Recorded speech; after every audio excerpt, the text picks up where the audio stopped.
Bon, bonjour à tout le monde. On reprend donc, donc cette question d'utiliser donc ces fameux matériaux poreux à charpente hybride que les Américains, les Anglais, les Anglo-Saxons appellent donc MOF, Metal Organic Frameworks. Et ce que j'ai essayé dans un premier cours donc de vous montrer, c'est finalement l'intérêt de ces matériaux pour l'hétérogénéisation de complexes moléculaires.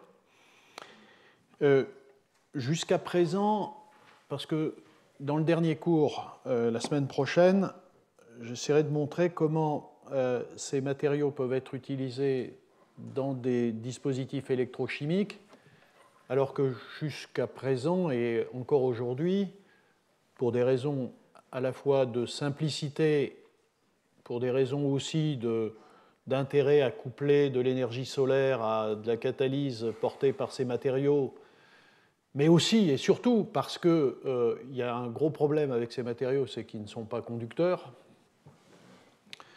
Donc on a évoqué tout un tas de configurations possibles. Je vais aller vite puisqu'on en a parlé la dernière fois. C'est une science qui est très récente, hein, puisque c'est à peu près les années 2009-2010 que ça démarre. Mais vous voyez que, bien sûr, toutes ces configurations où on a des éléments catalytiques, photosensibilisateurs, fixés de façon covalente au matériau, on a des espèces qui potentiellement sont plus stables, parce que ces éléments sont accrochés de façon covalente. En même temps, comme je l'ai dit, ça implique des synthèses, disons, un peu plus difficiles. Ça implique aussi des modifications du catalyseur ou du photosensibilisateur, des modifications structurales, électroniques, qui fait que ce que vous avez accroché à la fin au substrat solide n'est pas la même chose que votre catalyseur ou votre photosensibilisateur initialement étudié. Donc ça pose un problème malgré tout. Et donc, comme vous le verrez, les récents développements, ils portent sur une autre caractéristique de ces matériaux, c'est qu'ils sont poreux, avec des pores contrôlables, et que donc il y a la possibilité d'encapsuler d'une certaine façon les éléments, ça peut être le catalyseur, ça peut être le photosensibilisateur, ou ça peut être les deux. Et ça a un avantage, c'est évidemment, vous l'avez compris à partir de ce que je viens de dire il y a 2 minutes, c'est qu'on ne touche pas au catalyseur qu'on a élaboré, qu'on a étudié pendant des années avant de l'hétérogénéiser. C'est effectivement le même qui est à l'intérieur. Bon, on verra aussi qu'il y a des inconvénients. Alors ça, ces approches-là, je vais en parler un peu en détail parce que ce sont des approches qu'on a développées au laboratoire récemment. Donc je reviens à ce cas simple pour quelques derniers exemples. Donc en effet, ces matériaux poreux permettent la fixation covalente de votre catalyseur, donc vous transformez un catalyseur moléculaire soluble, pas solide, en un catalyseur solide par le biais de cette fixation-là. Et évidemment, vous étudiez ces propriétés catalytiques dans un contexte photochimique, donc il vous faut un photosensibilisateur et il vous faut un réactif sacrificiel. Ça peut être un donneur d'électrons si on fait de la réduction ou un accepteur d'électrons si on fait une réaction d'oxydation. Voilà. Alors, j'ai déjà évoqué ça et je termine là-dessus. Il y a eu un énorme développement sur, vous voyez, ce ligand bipyridine carboxylate. Donc les carboxylates font les liens entre les clusters. Vous voyez, là vous avez un ligand qui assure donc la construction du MOF. du matériau hybride, une partie organique, une partie inorganique ici, qui est le cluster de zirconium. Et, je l'ai déjà dit, mais vous pouvez remplacer ces ligands-là par des ligands bipyridines. Et comme il y a énormément de catalyseurs qui sont à base de ces ligands diimines, vous comprenez bien que vous pouvez rajouter des linkers qui sont fonctionnalisés par ça et donc qui ont la capacité de fixer un métal. Ici, c'est un complexe assez connu de la réduction du CO2. C'est un complexe de ruthénium terpyridine, BP, CO. Voilà, donc synthèse du MOF dans un premier temps, vous voyez, et ensuite échange. J'ai déjà évoqué que c'est une possibilité de synthèse, échange d'un linker par le complexe lui-même. Vous voyez, parfois, le métal est introduit après, dans une dernière étape. Ici, l'ensemble est introduit dans le MOF. Et là, vous avez donc un nouveau matériau avec une entité catalytique, et donc un nouveau classique, mais je ne rentre pas dans le détail. Voilà, ce sont des solvants classiques, et puis un photosensibilisateur, on travaille en lumière visible, et là on a un matériau qui est quand même assez intéressant en termes d'efficacité. Bon, souvent dans ce cas-là, on a un mélange de monoxyde de carbone, d'acide formique et d'hydrogène. Vous voyez, ce sont des travaux récents publiés dans des très bons journaux. Ce que montre ce travail par ailleurs, bon, ici vous avez le complexe non accroché, c'est ce que vous voyez en 1 ici, et le 3, c'est le complexe accroché au solide. Et ce que vous voyez, et c'est assez intéressant, c'est que alors que lorsque vous êtes saturé en CO2, vous avez des activités comparables entre les deux, eh bien, lorsque vous avez très peu de CO2, ça c'est quelque chose qui est pour le moment pas très efficace, que les gens recherchent énormément. Vous imaginez bien que si on pouvait transformer le CO2 qui est en très petite quantité dans l'atmosphère, hein, les fameux 400 ppm de CO2 qu'il y a dans l'atmosphère, sans avoir à l'attraper, le concentrer, etc., ça serait formidable. Donc il y a beaucoup de gens qui cherchent à développer des catalyseurs qui ont la capacité juste de travailler avec l'air. Alors ici c'est évidemment CO2 et argon parce que l'oxygène est évidemment réductible, mais comme on peut le voir, il y a une plus grande activité du matériau solide comparé aux matériaux moléculaires. Et ça, bon, l'hypothèse, c'est que les pores du solide ont aussi cette capacité d'absorber du CO2. Ça, c'est connu depuis pas mal de temps. Alors, un ligand assez, comment dire, fameux, très développé, il n'y en a pas 50, hein, il y en a quelques-uns, c'est ce complexe, manganèse, BP, CO, 3 fois, complexe, donc organométallique. Il a été, je l'ai déjà montré, mais il a été développé par un laboratoire français, Alain de Ronzier, à Grenoble, et il a été développé ensuite par plein d'autres labos dans différents contextes, y compris chez nous. Et c'est un catalyseur assez sélectif de la transformation du CO2 en monoxyde de carbone. Alors, je n'ai pas trouvé d'autre schéma de mécanisme que celui-là, et pourtant celui-là est faux. Mais bon, c'est pour vous montrer, je vais vous dire pourquoi il est faux, mais c'est un détail. Mais pourtant, vous voyez, c'est dans Gevant Chemistry, mais c'est comme ça. Donc, ce complexe, donc c'est une réduction à 2 électrons, hein, CO2, CO. Ce complexe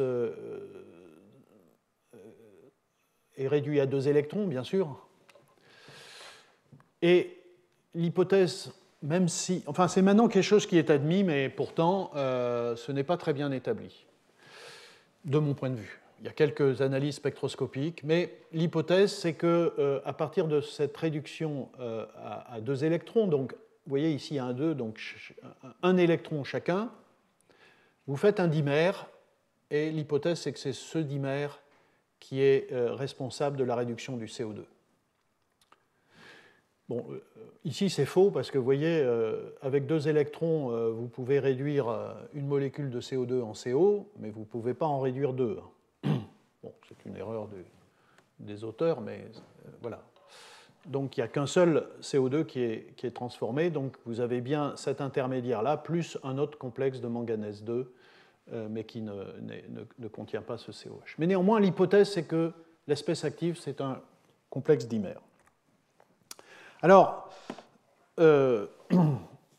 évidemment, à nouveau avec la stratégie ligand-péridine dans un MOF et avec la volonté à nouveau d'hétérogénéiser ce catalyseur qui est intéressant pour en faire un catalyseur encore plus utile sous forme solide, eh bien, il y a certains auteurs qui ont en effet à nouveau profité de cette possibilité, et c'est toujours la même chose, hein, c'est l'UIO avec le cluster de zirconium ici, les mêmes ligands, et puis bipyridine. Et vous voyez ici, c'est l'inverse, c'est-à-dire qu'il est impossible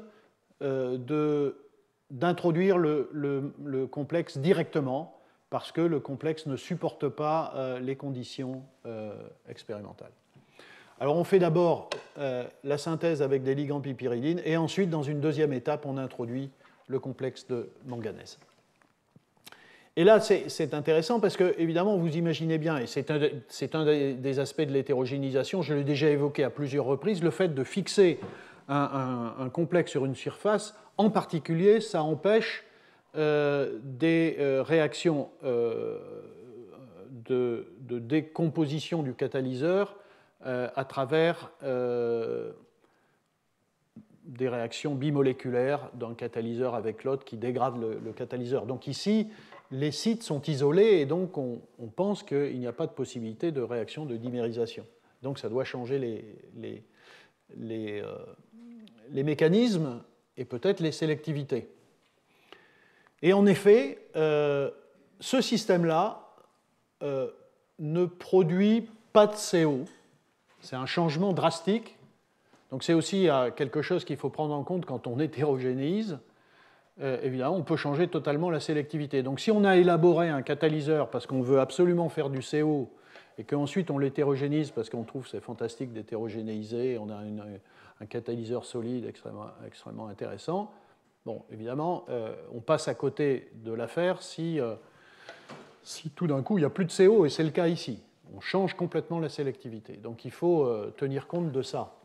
Et en effet, bon, je ne rentre pas dans le détail, mais ce catalyseur solide en présence de ce photosensibilisateur et en présence de ce donneur d'électrons, hein, bon, c'est une molécule qui est assez utilisée dans ces systèmes-là. Je ne rentre pas dans le détail, mais vous voyez, c'est un analogue du NADH ou du NADPH, qui est une molécule que vous connaissez dans le monde biologique. C'est un des grands réducteurs des cellules vivantes, avec ce donneur d'hydrure ici. Bon. Donc on voit bien ici que le meilleur catalyseur, en faisant tous les blancs, les comparaisons avec les complexes seuls, enfin, etc., c'est le catalyseur solide. Mais il ne donne que de l'acide formique. Bon, par contre, il n'est pas d'une très grande stabilité, puisque quand on fait du recyclage, à chaque étape, si tous les 4 heures on le recycle, on perd de l'activité. Donc hétérogénéiser, ça ne veut pas dire obligatoirement de gagner. Et alors, évidemment, les choses s'expliquent. Hein. On savait déjà que dans des conditions photochimiques, on pouvait obtenir plutôt de l'acide formique que du monoxyde de carbone.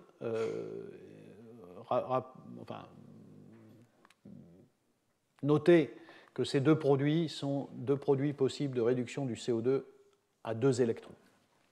Mais disons qu'il avait été établi notamment en 2014, je crois par Ishitani, un grand photochimiste du CO2, que lorsque vous réduisez le complexe de manganèse, vous faites en effet le complexe dimère, mais par photochimie, puisqu'on est dans des conditions de photochimie, ça casse la liaison manganèse-manganèse, donc on a plutôt des espèces monomoléculaires qui pourraient expliquer la production d'acide formique. Et de fait,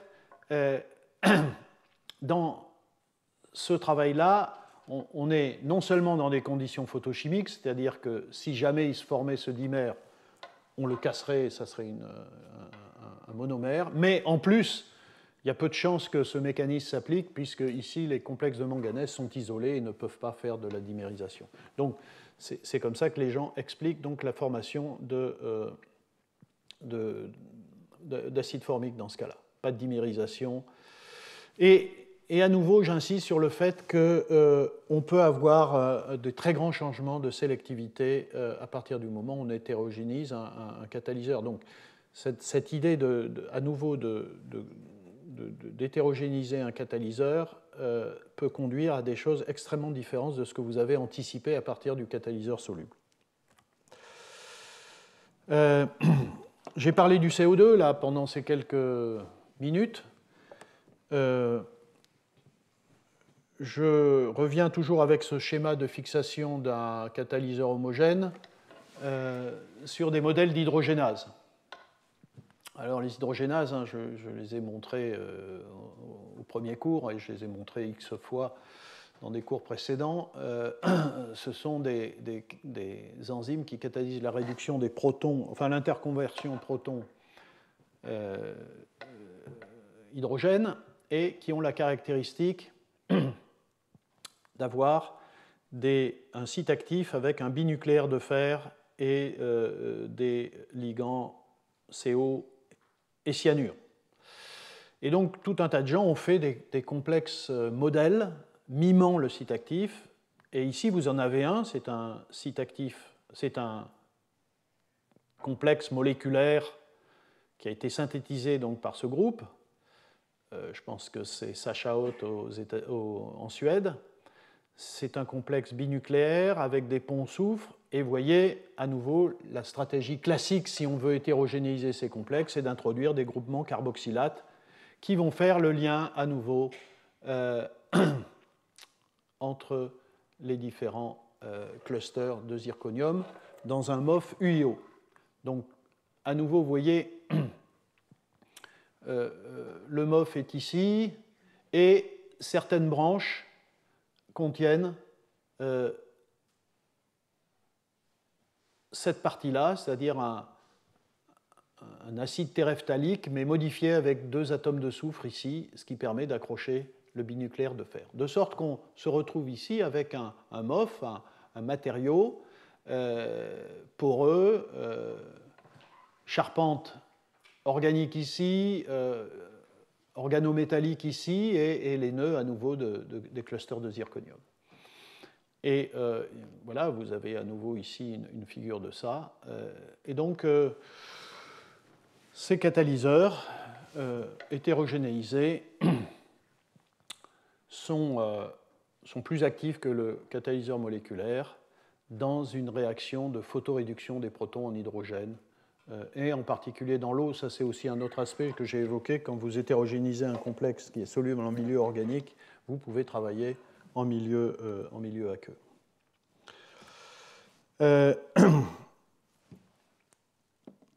Un peu plus tard, on complique un peu le système maintenant en fixant les deux. Donc jusqu'à présent, vous avez vu le photosensibilisateur, il est en dehors. Ici, on fixe les deux partenaires, le photosensibilisateur et le complexe.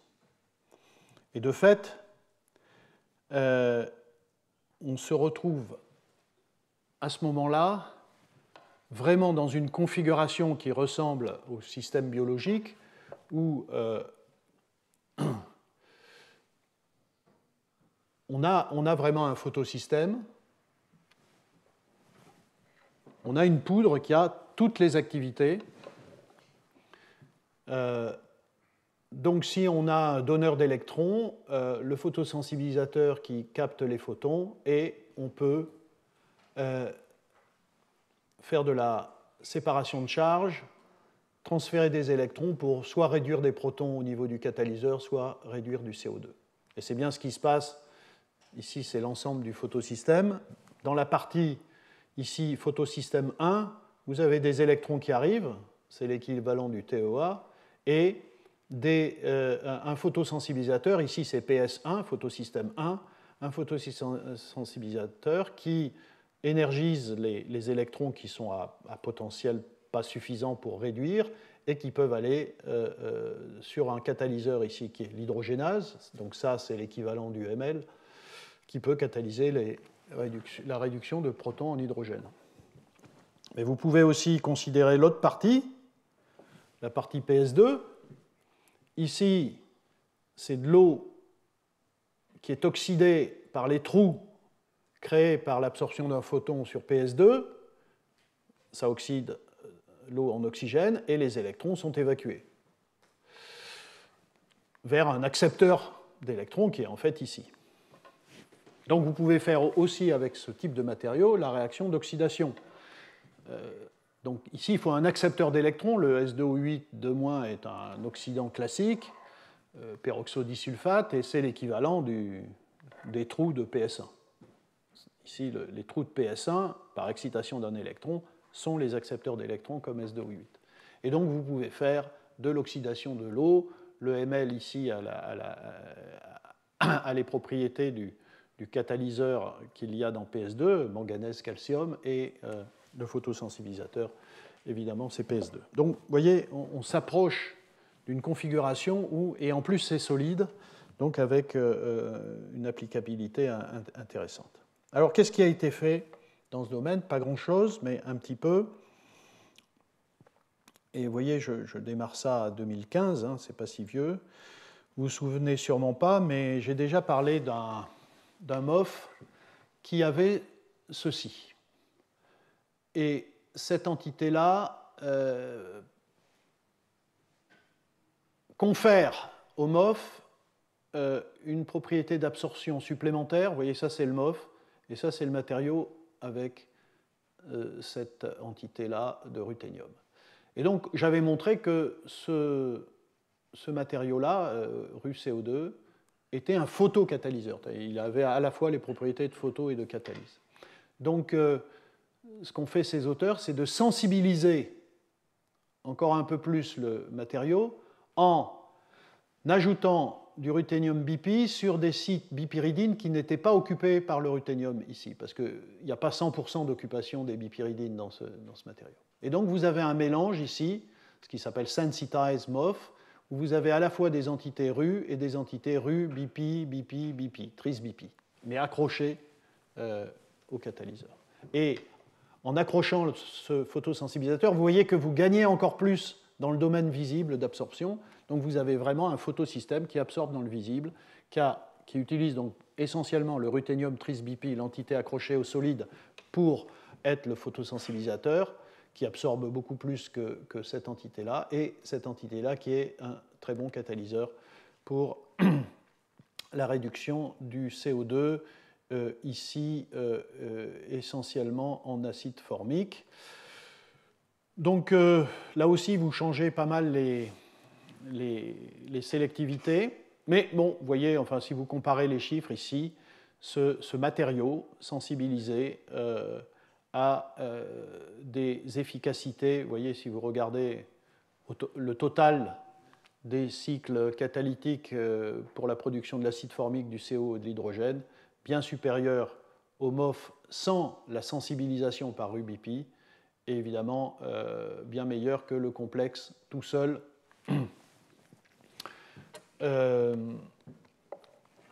non fixé au solide. Voilà. Bon, les gens ont travaillé sur des effets d'excès du photosensibilisateur. Il en faut, mais pas trop. Donc il y a une position relative intermédiaire. Si vous en mettez trop, vous bloquez les pores et vous empêchez l'accès des réactifs, notamment le donneur d'électrons. Bon, voilà. Pas très important, mais c'est le type d'études qu'il faut faire. Bon, donc vous voyez, on peut arriver à ce type de matériaux. Ça, c'est un autre exemple. Jusqu'à présent, vous voyez que ces exemples, quand je dis vers un photosystème, sont des exemples, premier exemple, uniquement du ruthénium. Ici, je vous parle d'un exemple ruthénium-platine, donc assez souvent, Cette science-là commence avec des matériaux nobles, enfin des métaux nobles, parce que c'est plus facile, parce qu'on sait que ça marche, etc. Et ici, vous voyez à nouveau la démarche de construction d'un MOF à partir d'une BP platine, d'une BP ruthénium avec d'autres BP. Donc vous reconnaissez le photosensibilisateur et lui, il est connu pour faire de la catalyse. Et donc vous avez à nouveau un MOF, un matériau solide, avec des branches purement organiques, des branches avec du platine, ici, et des branches avec du ruthénium.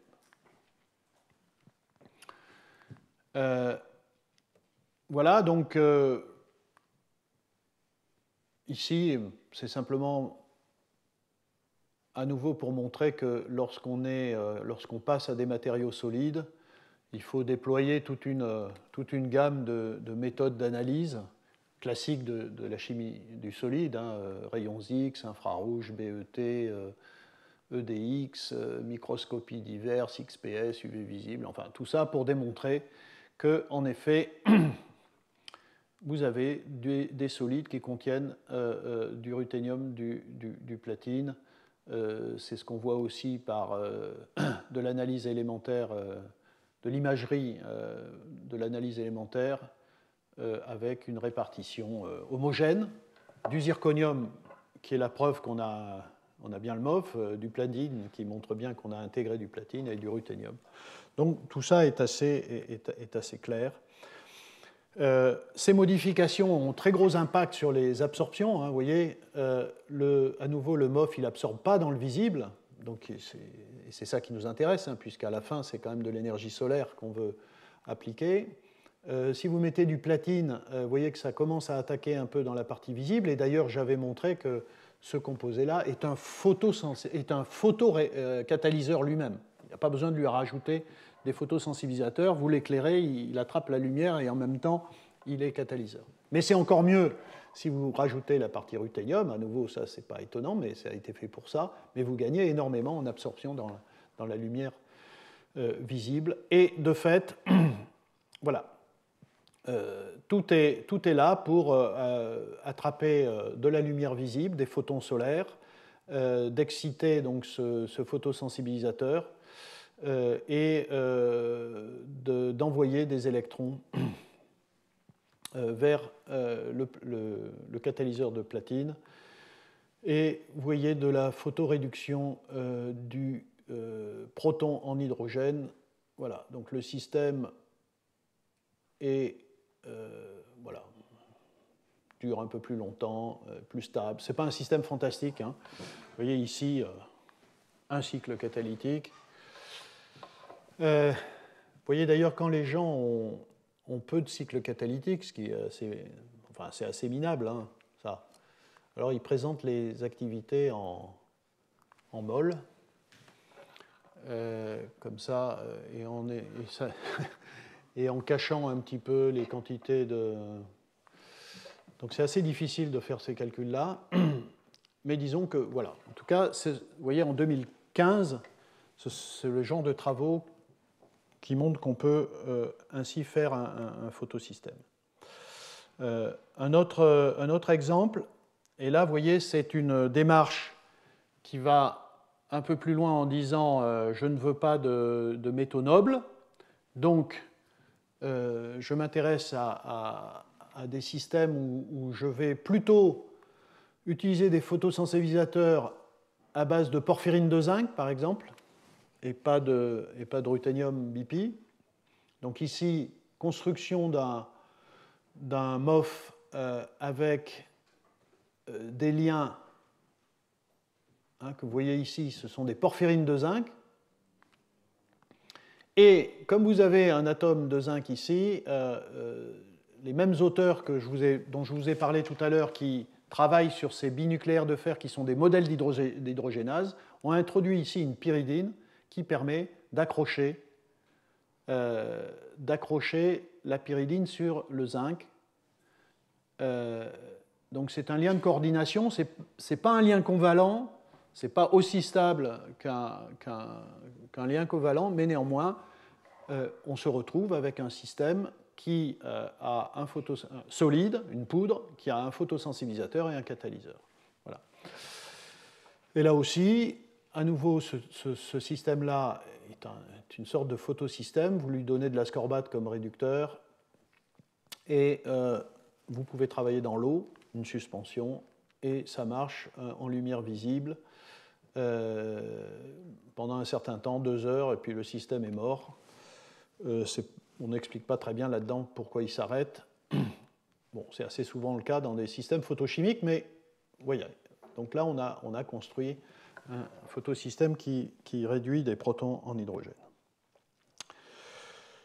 Avant-dernière étape,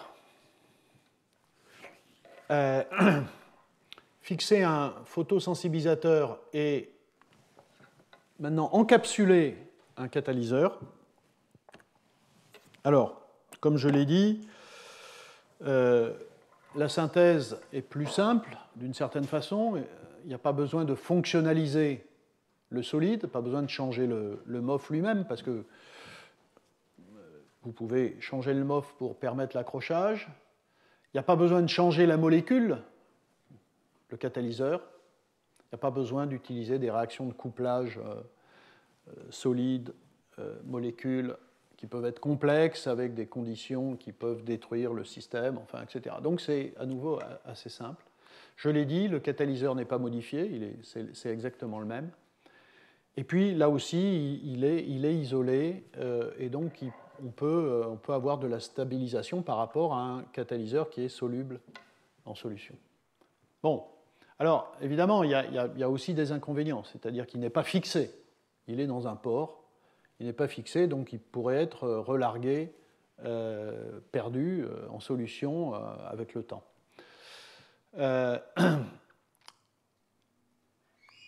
La façon de préparer ces choses-là, en gros 2 extrêmes. Dans la littérature, vous voyez ces termes-là, bottle around chip, c'est-à-dire que vous avez votre complexe et vous construisez le solide autour du complexe.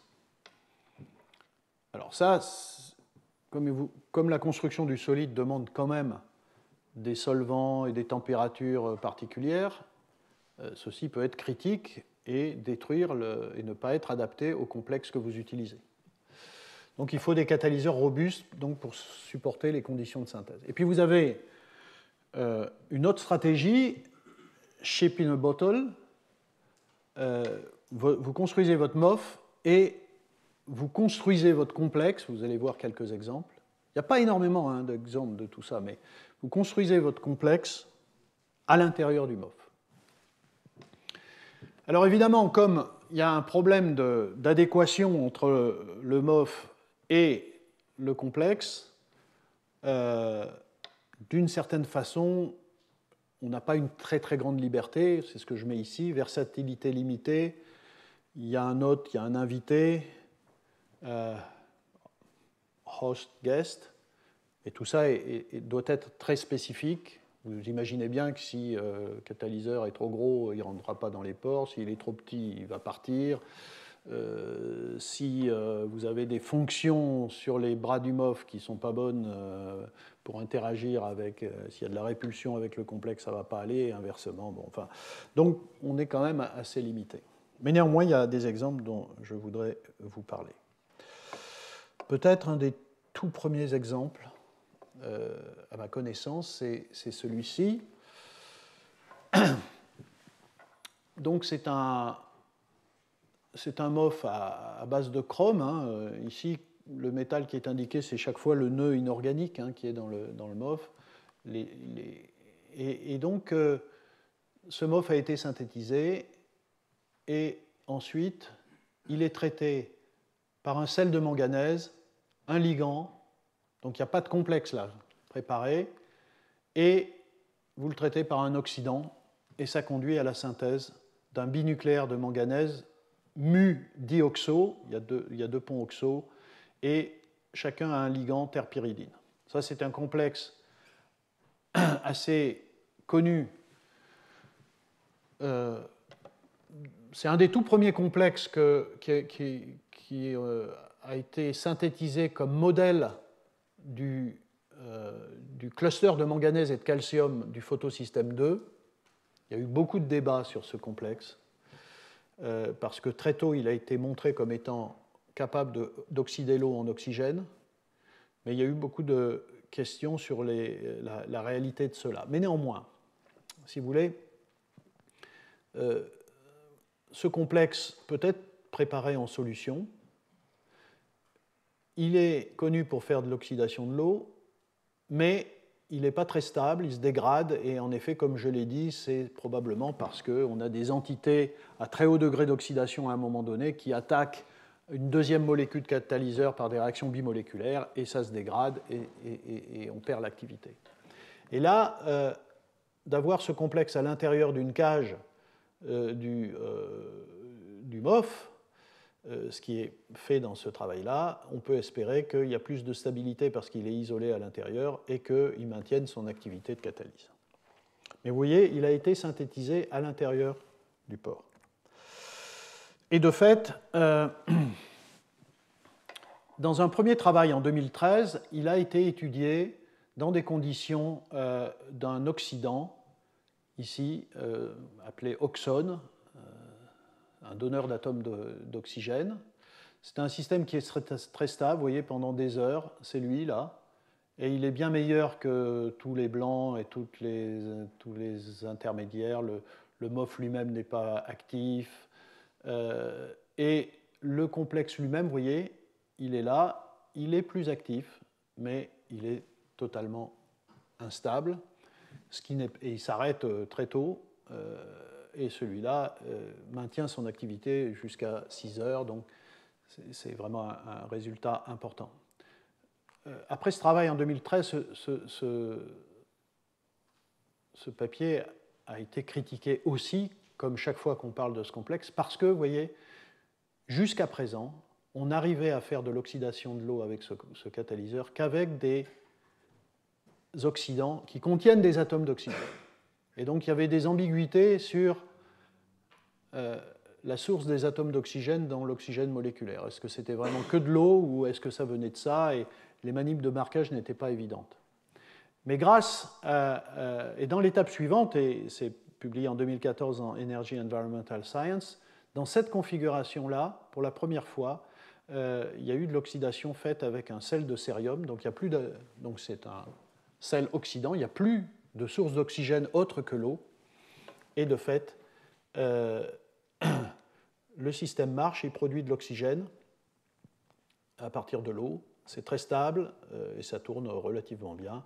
Et enfin, là, on voit rien, mais vous voyez simplement des catalyseurs moléculaires à base de fer ou de manganèse divers dans différentes configurations. Et quand vous voyez la durée de vie ici de cette entité-là, c'est colossal par rapport à tous les autres. Donc là, on a un bel exemple de stabilisation massive d'un catalyseur par hétérogénéisation. Donc là, je vais parler d'un travail qui est dans la même veine d'encapsulation. Donc, c'est un travail qui a été mené dans mon labo par Caroline et Greg.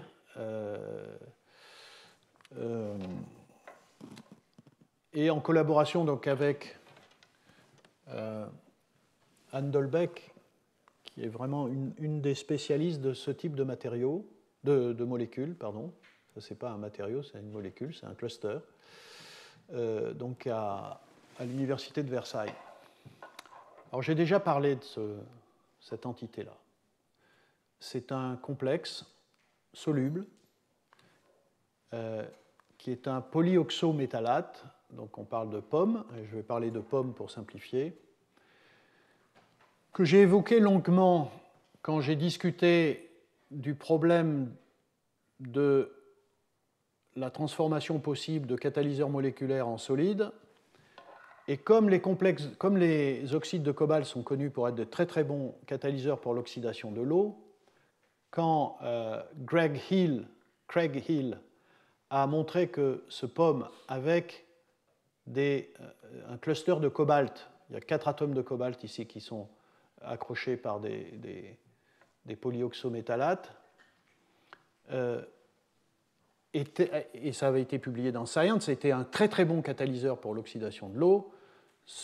Craig Hill a été là aussi attaqué en disant c'est pas possible, ce cobalt se transforme en particules d'oxyde de cobalt.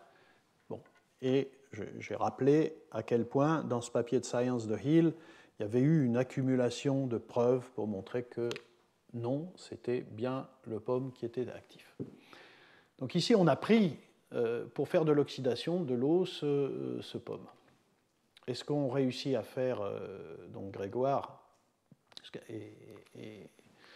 et Anne, c'est de combiner ce POM avec un MOF choisi pour contenir une entité photosensibilisatrice. Ici, c'est une porphyrine. Donc vous voyez, ça a été publié récemment. Et d'introduire le polyoxométallate. Par simple imprégnation, donc le polyoxométallate peut rentrer, d'ailleurs vous voyez à peu près la taille 15 angstroms. Ici vous avez différentes cages. Il y a des cages, des petites cages, le POM n'a pas accès, et puis des grandes cages. Mais par simple imprégnation, le POM peut rentrer dans une de ces cages, et par chance d'une certaine façon, parce que vous voyez, il est petit par rapport à la cage, par chance. Enfin, oui, d'une certaine façon par chance, parce que en rentrant dans la cage, il établit de nouvelles interactions avec les murs de ces cages qui le maintient à l'intérieur de sorte qu'il ne ressort plus.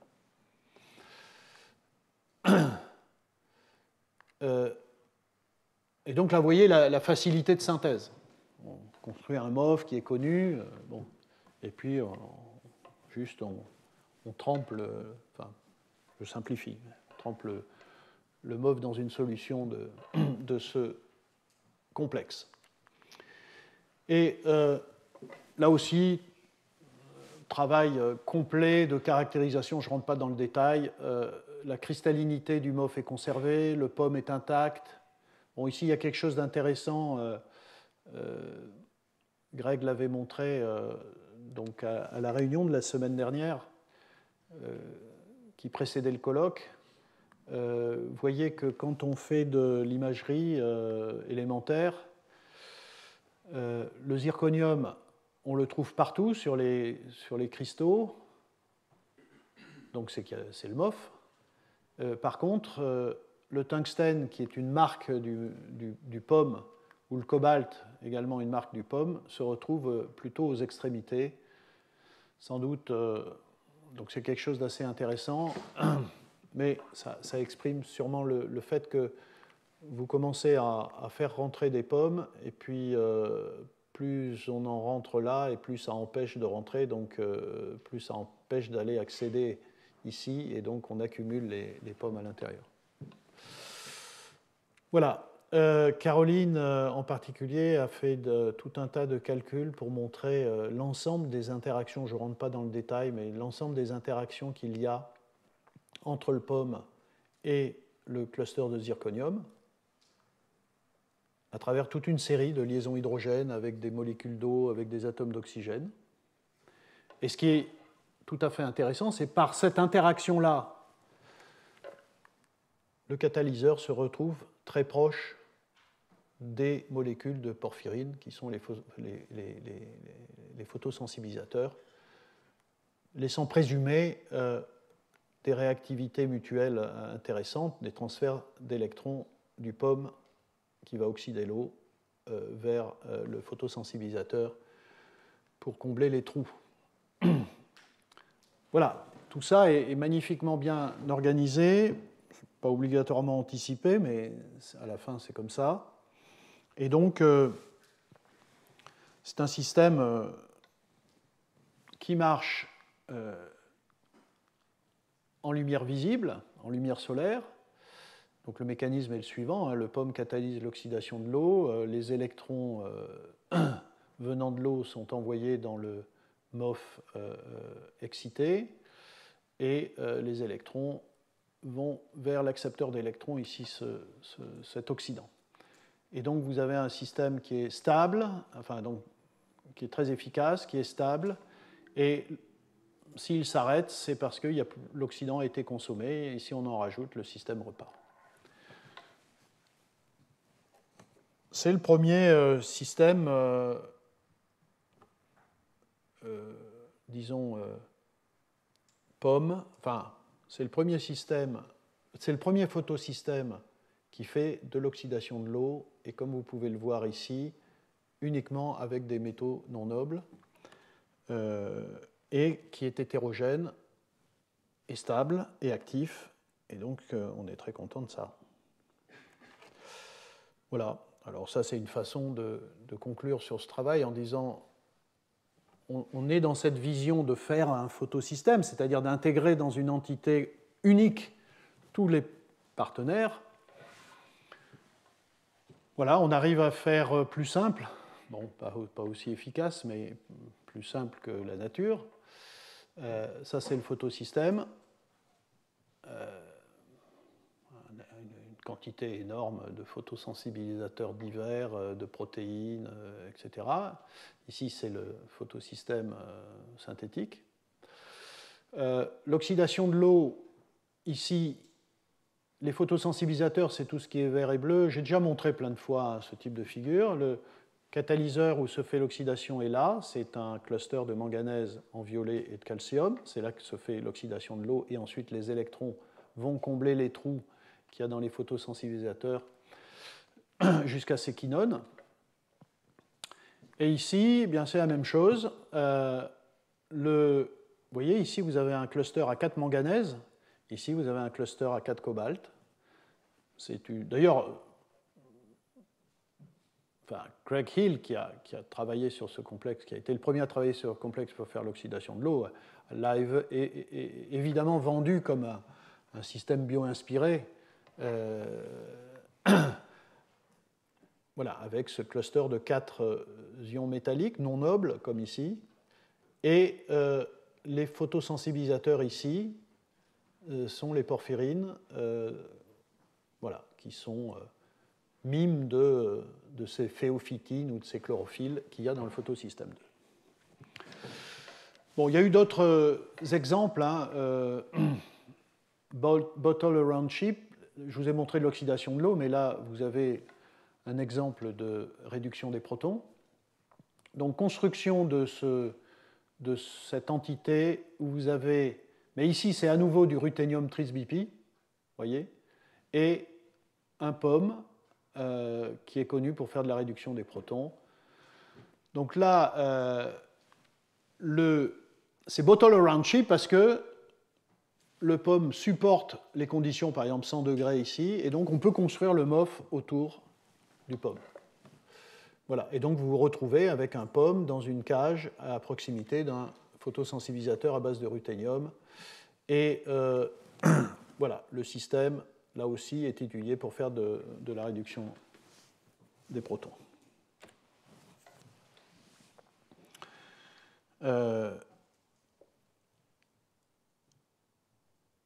Récemment aussi, dans le domaine de la réduction des protons,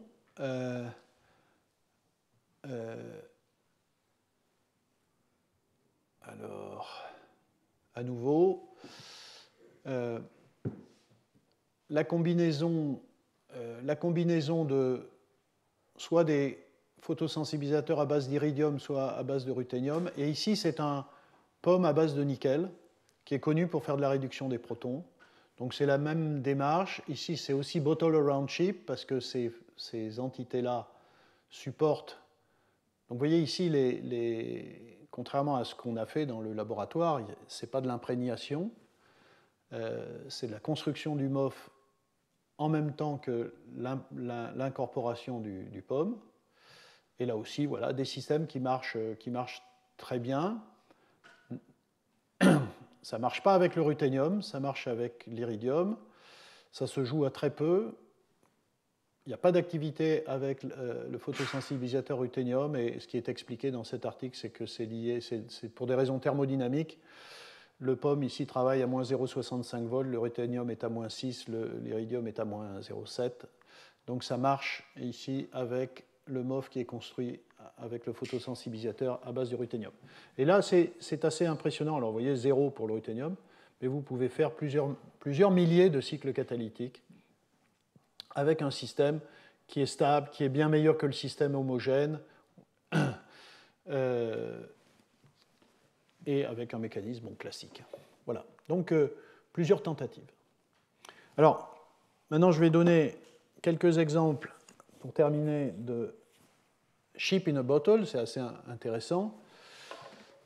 C'est pas que de l'imprégnation, c'est une étape d'imprégnation et une étape de transformation. C'est un peu d'ailleurs comme le système de manganèse. Alors, on est toujours dans la réduction des protons en électrons, et ça aussi, c'est un travail qui ne développe pas des nouveaux catalyseurs pour la réduction des protons, mais qui se pose la question d'hétérogénéiser des catalyseurs connus. Et ici, par exemple, dans ce travail, vous voyez, de 2015, c'est des gens qui prennent le complexe diimine dioxyme de cobalt qu'on avait développé, vous voyez, en 2009 avec Vincent Artero à Grenoble. C'est un des tout meilleurs catalyseurs moléculaires pour la réduction des protons. Et vous voyez qu'ils choisissent donc un 1125 avec des clusters à base de titane, avec un lien organique aminotéréphthalique. Vous voyez, benzène, NH2, et puis deux carboxylates ici pour fixer, pour lier les deux clusters. Et donc, en fait, si vous prenez le complexe lui-même, la taille du complexe est un peu trop grande pour entrer dans le pore. Et donc, quand ils ont commencé à traiter le complexe, finalement faire un peu comme on a fait avec le POM, traiter le complexe, imprégner le POM avec ce complexe, eh bien, ça ne marche pas, ça ne rentre pas, et en fait, c'est cohérent avec le fait que, vous voyez, ici, la taille, c'est à peu près, c'est plus de 6 angstroms, et la fenêtre, alors la cage ici est grande, mais la fenêtre pour rentrer à l'intérieur est petite, et donc ça ne peut pas rentrer. Et donc là, l'idée, c'est de rentrer le ligand. Donc ils ont rentré la diimine dioxyme, qui elle est évidemment plus flexible et qui a une taille possible, des conformations qui sont de taille qui permettent de traverser les fenêtres et de s'installer à l'intérieur de la cage. Ensuite, deuxième étape, vous traitez par un sel de cobalt et ça marche. Ça fait le complexe à l'intérieur. Et vous avez donc un catalyseur qui est construit. Et ce catalyseur est un système qui, là aussi, qui marche très bien. Le MOF lui-même ne marche pas. Le complexe avec cobalt, diimine dioxyme, ça marche. Bon. Évidemment, vous pouvez voyez, mettre des quantités de catalyseurs plus ou moins grandes, sous stoichiométrique ou remplir toutes les cages, et évidemment, vous avez des activités qui diffèrent. C'est un système qui est très, très stable, voyez. Vous faites un premier run, vous récupérez le solide, vous remettez dans un deuxième run, et même vitesse, même activité dans le même temps, vous recommencez ça x fois et ça marche. Alors, le problème dans ce travail-là, c'est qu'on ne comprend pas très bien le mécanisme. Il y a plusieurs choses compliquées. Le catalyseur est à l'intérieur. Mais alors, excusez-moi. Oui, j'ai oublié de dire, j'aurais dû le dire. Le photosensibilisateur, il est là. Vous vous souvenez que lorsqu'on introduit une fonction amine sur l'acide téréphthalique, je l'ai déjà dit, ça introduit un déplacement de la bande UV vers le visible, et donc on a de l'absorption visible à cause du groupement amino. Donc ici, on a un système où vous avez le catalyseur à l'intérieur et le photosensibilisateur ici. Et donc, vous avez excitation du photosensibilisateur, et la question ici, c'est qu'on ne sait pas très bien si les électrons vont directement au catalyseur, ou bien, comme ça a été montré dans d'autres cas, ça passe par le cluster de zirconium qui lui-même envoie ses électrons au catalyseur pour donner de la réduction des protons en hydrogène. Donc il y a un certain nombre d'ambiguïtés là-dessus. Mais disons que c'est un système qui est quand même assez intéressant, qui marche et dont la synthèse est relativement simple, et on a hétérogénéisé un catalyseur, un des catalyseurs les plus intéressants du point de vue de la réduction des protons. Un autre exemple, et c'est la même démarche, vous voyez, ACS Catalysis en 2016. Donc c'est également un 1125 amino, vous reconnaissez les amines. Et bien là, pareil, le complexe lui-même, qui est rigidifié par le fait que le ligand est fixé à l'atome de cobalt, ne peut pas rentrer. Et donc là, c'est la même démarche. On rentre le ligand, qui lui peut accéder à différentes conformations et rentrer. Et ensuite, on traite simplement par un sel de cobalt et on fait le complexe. Voilà. Et en faisant ça, même chose, avec là aussi un certain nombre d'ambiguïtés sur les mécanismes, excitation du photosensibilisateur, passage des électrons par le cluster et ensuite retour sur le catalyseur à l'intérieur, ou, comme c'est indiqué ici, directement, les électrons vont sur le catalyseur. Bon, c'est pas tout à fait clair comment ça peut fonctionner, mais en tout cas, je ne rentre pas dans le détail de toutes ces informations, mais là aussi, un système vraiment efficace et super stable. Vous voyez, dans le même temps, on arrive aux mêmes activités après plusieurs cycles et avec les mêmes vitesses. Donc le catalyseur est vraiment dans des conditions d'exposition à la lumière et de protons très stables. Ce n'est pas le cas du catalyseur homogène.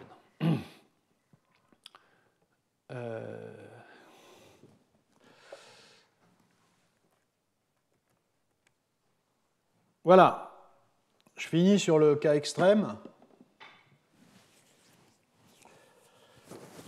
Le cas extrême qui n'a jamais été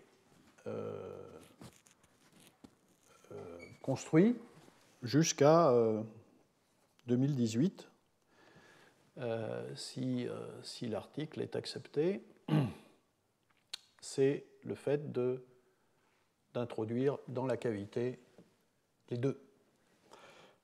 Donc là aussi, l'avantage, aucune modification alors de rien du tout. Et ça, c'est un travail qu'on a récemment développé au laboratoire, donc pendant la thèse de Chia, en collaboration avec Caroline à nouveau. Et donc vraiment l'objectif, et donc en collaboration avec David Farusing et Jérôme Canivet à Lyon. Et donc c'est un travail qu'on vient de soumettre. Et donc c'était vraiment l'idée, est-ce qu'on peut encapsuler les deux, le photosensibilisateur et le catalyseur. Et donc on a pris ce MOF 1101, aluminium, les clusters sont en base d'aluminium. Alors vous voyez ici, il y a un groupement NH2. Alors, comme vous allez le voir, c'est en dépit du fait que, comme je l'ai dit plein de fois, ce groupement-là a des propriétés photosensibilisatrices, ce n'est pas lui qui va jouer le rôle de photosensibilisateur parce qu'il absorbe peu dans le visible, mais il absorbe, comme je l'ai dit. Et par ailleurs, on a choisi d'incorporer des photosensibilisateurs qui absorbent beaucoup plus, donc c'est eux qui vont prendre toute la lumière. La raison pour laquelle on a pris le NH2, c'est parce que ce MOF-là, enfin, en tout cas, nos collègues de Lyon sont incapables de le faire sans le NH2, donc il y a du NH2 qui est là-dedans, mais pas parce qu'on voulait ça comme photosensibilisateur. Et donc, on a testé toute une série de catalyseurs. Alors, on a choisi cette classe de catalyseurs à base de rhodium, comme preuve du concept, hein, à base de rhodium BP, à nouveau bien sûr BP, parce que vous imaginez bien qu'en mettant des carboxylates, on va... Non, enfin là, excusez-moi, c'est pas vrai, puisque l'idée n'est pas de l'introduire dans les murs de façon covalente. Donc, mais celui-là, on avait montré, et j'ai déjà parlé de ça précédemment, on avait montré que c'est un bon catalyseur pour la photoréduction du CO2. Donc, on a travaillé sur celui-là, et puis sur différentes versions de complexes de rhodium. Et puis, de l'autre côté, on a testé toute une série, en voilà quelques-uns, toute une série de complexes et de colorants organiques pour leur incorporation dans les cages du MOF. Ici en haut, vous avez certains colorants organiques qu'on a essayés. Ça, c'est certains colorants inorganiques. À nouveau, vous reconnaissez le tris-BP, etc. Vous voyez ici le BP dicarboxylate, mais vous voyez qu'ici, il est positionné, le carboxylate, en ortho de l'azote et il ne peut pas conduire à un remplacement des murs organiques pour deux raisons. Parce que les carboxylates ne sont pas bien orientés et parce que ici, vous n'avez qu'un noyau aromatique, alors là, vous en avez deux. Donc, s'il se passe quelque chose, ce n'est pas parce que ces murs, ces ligands organiques ont été remplacés par ces entités-là. Pareil ici. Et en faisant ça, il y a tout un tas de molécules qui rentraient mais qui ressortaient, d'autres qui ne rentraient pas. Et puis on s'est aperçu qu'il fallait... enfin, c'était beaucoup mieux avec le complexe de ruthénium en position 4,4', donc en para de l'azote, et donc pas celui, ici, vous voyez, en méta, qui permet de, comme dans plein d'exemples, de faire des MOF avec des ligands organométalliques. Et c'était pareil pour le complexe de rhodium, où ces groupements carboxylates optimisaient le système, c'est-à-dire permettaient de les faire rentrer et de les empêcher de sortir. Et Caroline, à travers des calculs que je suis incapable de vous décrire, enfin, d'abord, on a pu montrer qu'on pouvait mettre par cage deux photosensibilisateurs et un catalyseur. Et deuxièmement, en travaillant sur le complexe de rhodium, que vous voyez ici, et à travers des calculs voilà, DFT, là aussi après caractérisation complète du nouveau matériau, on a pu comprendre pourquoi, par exemple, ce complexe de rhodium s'installait bien dans cette cage, à travers des interactions, des liaisons hydrogènes.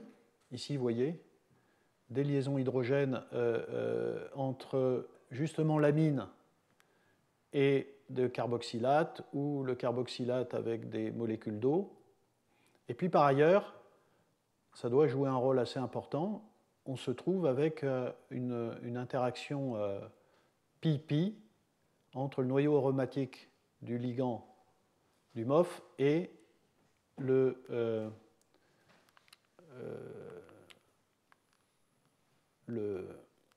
noyau aromatique ici, cyclopentadiényle. Donc tout ça confère une stabilité.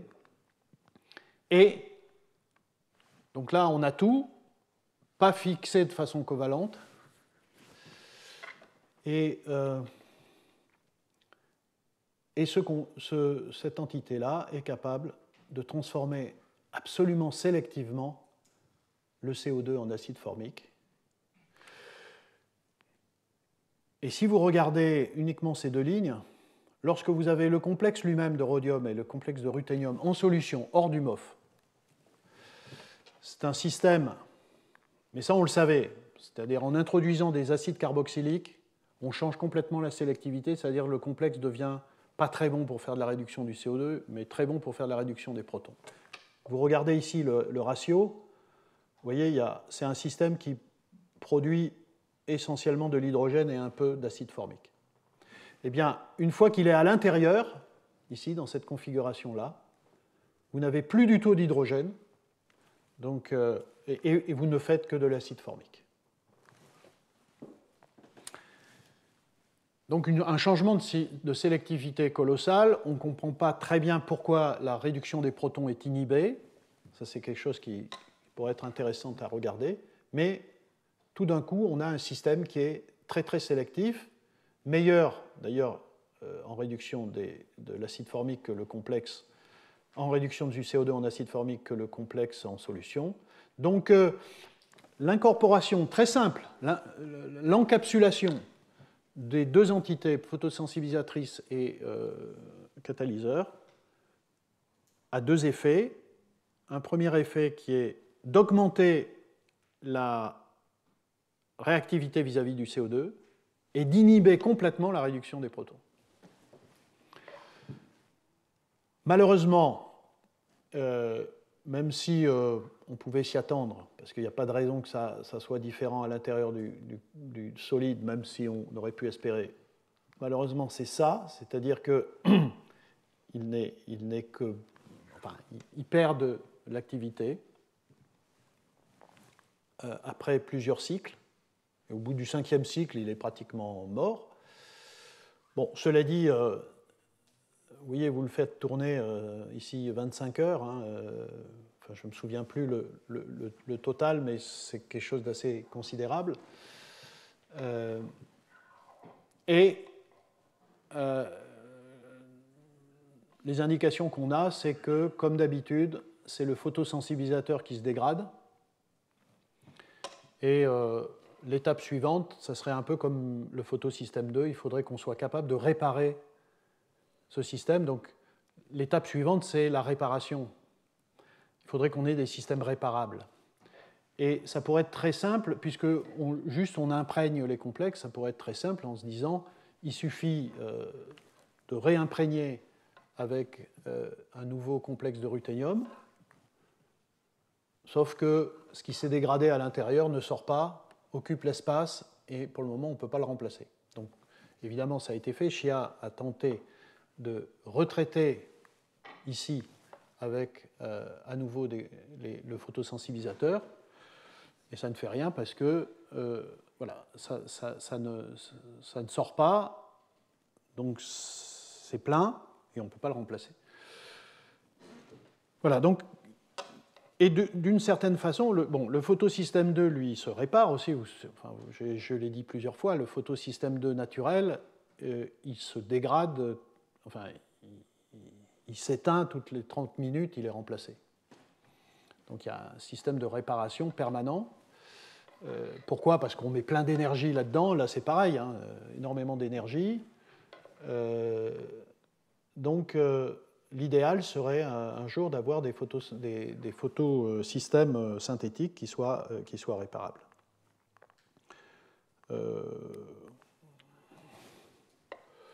Allez, encore 5 minutes. J'ai parlé de MOF.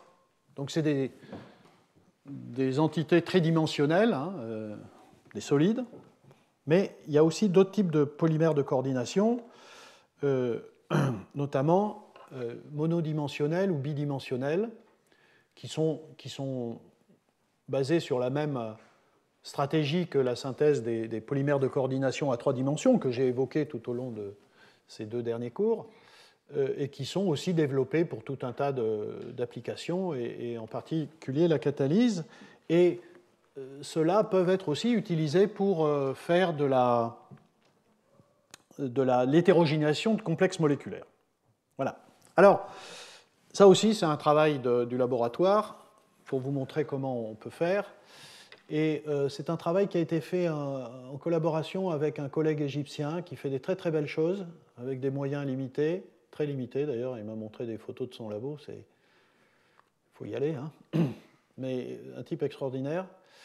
Et donc vous reconnaissez les fameux complexes de cobalt, des cobaloxymes, à nouveau cette grande famille de catalyseurs, à nouveau qu'on avait développé avec Vincent il y a maintenant pas mal de temps, Vincent Artero à Grenoble. Et donc ici, une façon d'hétérogénéiser un complexe moléculaire comme ça, c'est de le fixer dans un polymère de coordination. Et ici, la stratégie qui a été utilisée, c'est avec ces composés aromatiques bromés et ces cycles fonctionnalisés avec des alcynes, et en utilisant un couplage de type Sonogashira avec des catalyseurs à base de palladium, des choses assez connues, vous faites ça, vous créez un lien entre chacune de ces alcynes et vous substituez ici le brome, et donc vous avez un matériau, un polymère de coordination, qui contient des entités cobaloxymes partout. Et tout ça est bien homogénéisé. Voilà, et ça, c'est le matériau qu'on obtient. Et c'est un système intéressant, alors, qui a été étudié en réduction des protons. Ces cobaloxymes sont connus pour faire de la réduction des protons, soit en milieu acétonitrile en utilisant le TOA, triéthanolamine, c'est chose classique, vous avez vu 1000 fois, qui est ici. Donc c'est un système plus lent mais très stable, ou dans l'eau, et ça aussi c'est très intéressant, hein, c'est mieux dans l'eau que dans l'acétonitrile TOA, mais à nouveau c'est l'intérêt d'avoir un système. La cobaloxyme, hein, je l'ai déjà évoqué, hein, quand on la met dans l'eau, ça donne des particules de cobalt, et j'ai déjà évoqué cette histoire-là longuement dans le chapitre où je parlais des catalyseurs homogènes qui en réalité étaient hétérogènes. C'est le cas des cobaloxymes. Dans l'eau, tous ceux qui disent que la cobaloxyme fait le boulot dans l'eau ont tort, c'est que des particules de cobalt. Ici, on peut le mettre dans l'eau parce qu'on a nos cobaloxymes, et on a montré que ce n'étaient pas des particules qui sont stabilisées au sein d'un solide. Et c'est stable aussi dans ces conditions, et c'est beaucoup plus rapide dans ces conditions-là. Et puis, la chose très intéressante, c'est que c'est parfaitement stable. Vous voyez, on fait tourner 16 heures, 5 fois, donc 90 heures, et on a les mêmes activités. Donc là, c'est un système qui est assez intéressant et qui est construit de façon assez simple du point de vue de la synthèse. Et ça, je crois que c'est le record du monde. Ça a été publié en Angewandte 2016. C'est un polymère de... C'est pas très clair comment ça fonctionne, et je termine là-dessus. C'est un polymère de coordination avec un ligand ici, vous voyez, qui fournit des atomes d'azote et d'oxygène pour fixer du cuivre. Ici, vous avez une partie qui est rhodamine. Alors la rhodamine, c'est un photosensibilisateur. Mais ici, dans ce travail, ce n'est pas sûr que la rhodamine serve comme photosensibilisateur. D'ailleurs, pour faire leur boulot, ils rajoutent un photosensibilisateur, vous allez voir. Mais cette rhodamine a comme effet de faire des interactions pi entre deux molécules de rhodamine et d'assurer une structure un peu particulière au-delà de la chaîne. Hein, donc le polymère a une dimension qui est assurée par cette fonction carboxylate. Si je peux... Oui, vous voyez, si on prend vous voyez le ligand là, il est là, et l'atome de cuivre est accroché par le carboxylate d'une deuxième molécule, et ainsi de suite. Donc ça vous fait votre polymère à une dimension. Et puis en plus, la rhodamine assure ces interactions entre plusieurs chaînes. Donc vous avez une chaîne, et plus une chaîne, et ces chaînes sont en interaction grâce à ce groupement-là.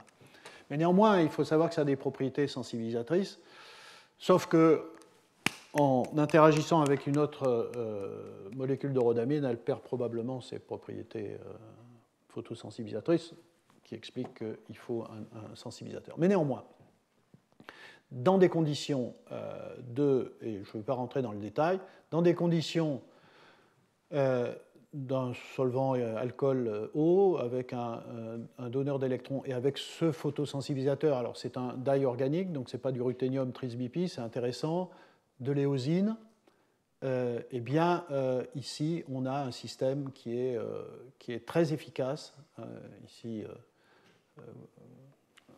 en termes de quantité d'H2 qui est produit, c'est à ma connaissance ce qu'il y a de plus efficace.